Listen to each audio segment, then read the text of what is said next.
In the beginning, whatever that might mean to you. In my quick version, once Adam and Eve had sinned, they used to walk out into the Garden of Eden, separate, dig holes, and go potty separately. They felt more comfortable doing so. In your version, maybe caveman and cavewoman had to have segregated caves, dig separate holes, because there's a certain comfort about going potty by yourself.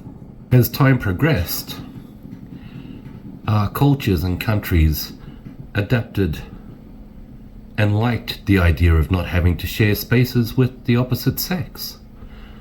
So each country uniquely developed its own male and female symbols to indicate where to go potty, like this. While it was very obvious to the majority of the planet which symbol is for which, there appeared to be some confusion, so the symbols were coloured. Even though we had symbols indicating who's to use which toilet, people were confused, it seems. Not everyone. I would suggest a majority of the population around the world. So we put labels underneath each symbol, male and female. With coloured symbols indicating male and female toilets, it would appear there was a minority that was still getting confused. So we had to add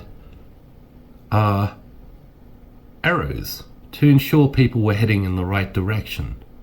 Now, in all fairness, not everyone was confused because they were stupid.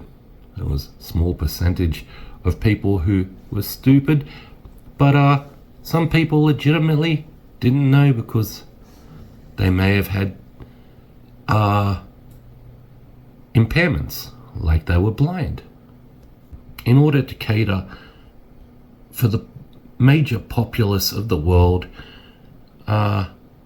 we not only had visible symbols with arrows and labels, male, female, but we also put it in Braille so people could find their way to the right toilet.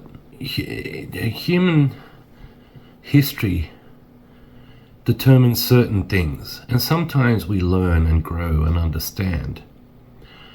So the beautiful thing was we realized that not every potty, not every can, not every toilet, not every restroom, whatever you want to call it, catered to the two sexes. Some were too small, there was issues, and we recognized that we had to have disabled toilets, meaning often that we needed more space with easy to reach lower things. Once we set up the toilets fairly for everyone, meaning things were easily height accessible for everyone, you had your male and you had your female, the world seemed quite happy, and it was logically pretty much settled. We had our symbols for male, female, we wrote it, we had arrows pointing in the right directions, we put it in Braille, we had toilets specifically designed for fair use, for catering to different heights and sizes and functions and abilities and disabilities. It was all good. Until the world became so populated that we thought we might require a unisex toilet. Now, unisex toilets are generally in places where there's not enough room to have separate restrooms for the genders, or sexes, if you will, which was a great idea in saving space. So whether it was a single stall or multiple stalls, people still had their privacy. Now, we come to this day and age where we should have gender neutral bathrooms. What the hell does that even mean? Humanity learns, hopefully, and humanity caters. But at what stage do I have to have non-binary toilets?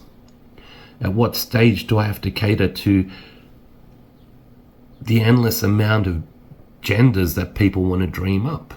Because the reality is there is still only two sexes. So at the risk of being primitive and crude, I think we need to get back to the basics. I don't think we should cater to every whim. That's just ridiculous. There are two sexes, and I think to make it very clear to people, let's forget the symbols of old. Let's get new symbols. Let's put a penis on one door and a vagina on the other door. You can have it in Braille, you can have arrows, you can even color code it. But it works very simply, boys and girls, and that is, if you have a penis, you use this toilet with the penis on it. If you have a vagina, you use this toilet with the vagina on it. There you go. So that's a quick history of potty training and